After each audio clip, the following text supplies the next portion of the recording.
Bonjour, je vais vous exposer les trois principaux algorithmes appliqués aux suites. Ce sera l'occasion de vous présenter les boucles for et tant que. Les algorithmes des suites s'appliquent en général à des suites définies par récurrence. On peut vous demander de déterminer un terme donné, ou bien la somme des termes d'une suite, ou encore à partir de quel rang une suite dépasse un certain seuil. C'est le troisième type d'algorithme possible. Ces algorithmes reposent sur des boucles pour ou tant que. Pour différencier l'une de l'autre, il faut savoir que dans le cas d'une boucle pour, le nombre de répétitions est connu, ce qui n'est pas le cas pour une boucle tant que. Si l'on cherche à déterminer un terme donné, par exemple U174, on connaît le nombre de répétitions, donc ça sera une boucle pour. Pour la somme des termes, si on calcule de U0 à U100, de même, le nombre d'itérations sera connu, on appliquera également une boucle pour. Enfin, pour la recherche du rang, pour un seuil, on se demande à partir de quand la suite dépasse un certain seuil. Donc le nombre de répétitions cette fois est inconnu, on utilisera une boucle tant que. Premier algorithme utilisant une boucle pour, recherche d'un terme donné. Ici la suite un plus 1 égale 5 un plus 3 avec pour terme initial 0,2. Ce qu'on cherche maintenant, c'est le cœur de la boucle. Quelle est l'opération répétitive? Pour cela, on observe comment on obtient les termes successifs. U1 égale 5 U0 plus 3. De même, U2 va être égal à U1 plus 3. Et ainsi de suite. Maintenant, comment coder cette opération répétitive? Eh bien, tout simplement par U prend la valeur 5U plus 3, ce qui signifie que la nouvelle valeur de notre variable, c'est 5 fois l'ancienne, plus 3. Donc nous sommes prêts à construire l'algorithme de recherche d'un terme donné. Pour cela, il nous faut des variables. Alors, il nous faut une variable réelle pour le terme un, une variable entière pour l'indice cherché, ainsi qu'un compteur pour compter les répétitions. Donc on spécifie ces trois variables. Maintenant, les instructions. On demande à l'utilisateur de saisir la valeur de n cherchée. On initialise k, le compteur on le met à 0. U prend la valeur initiale de la suite. Et on peut rentrer dans la boucle pour. L'instruction au cœur, c'est celle qu'on a trouvée précédemment. U prend la valeur 5U plus 3. Et ici, on précise qu'il y a n répétitions. Enfin, une fois sorti de la boucle pour, on affiche un.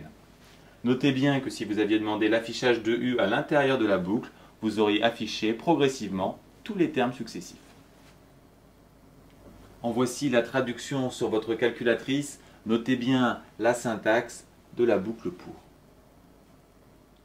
On cherche à présent à calculer la somme des termes d'une suite. La suite étudiée ici n'est ni arithmétique ni géométrique, donc on ne dispose pas d'une formule pour l'obtenir, d'où l'intérêt d'un algorithme qui repose, vous le savez maintenant, sur un enchaînement d'opérations répétitives.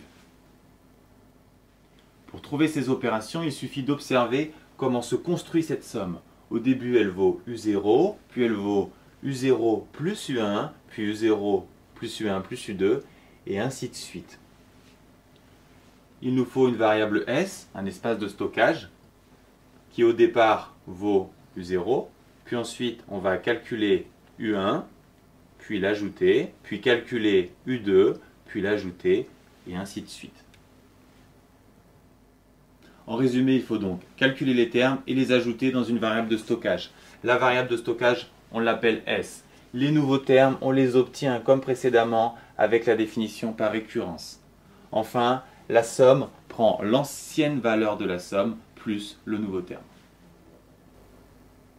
L'algorithme de la somme, au final, est quasiment identique à celui du calcul d'un terme. Seule différence, on rajoute une variable S qui au départ prend la valeur U0 et à l'intérieur de la boucle, S vaut S plus U. Sur votre calculatrice, le programme sera le suivant. Dans ce dernier algorithme, on cherche à partir de quel rang une suite dépasse une valeur seuil donnée. On peut aussi se demander quand la suite est décroissante, quand est-ce qu'elle passe sous une valeur donnée. Les opérations sur lesquelles repose cet algorithme sont très simples à trouver, il suffit d'affronter le problème. On se demande d'abord si U0 dépasse la valeur seuil. Si oui, on a trouvé le rang, c'est 0. Sinon, on calcule un nouveau terme, U1, et on réalise le même test, et ainsi de suite. Ainsi, cet algorithme repose sur deux étapes, test et calcul. Les tests seront assumés par la boucle tant que, et le calcul des nouveaux termes se fera comme précédemment. Dans l'algorithme associé, on cherche un rang, il faut donc l'initialiser à 0, puis à chaque tour de boucle, on doit lui rajouter 1, ce qui nous permettra en sortie de boucle d'afficher le résultat et le rang cherché. Pour fixer la condition d'arrêt, il faut se demander quand on reste dans la boucle, et on reste dans la boucle tant qu'on n'a pas dépassé m, donc tant que un plus petit que m. Et par contre, quand on dépasse m, on sort de la boucle et alors on affiche n.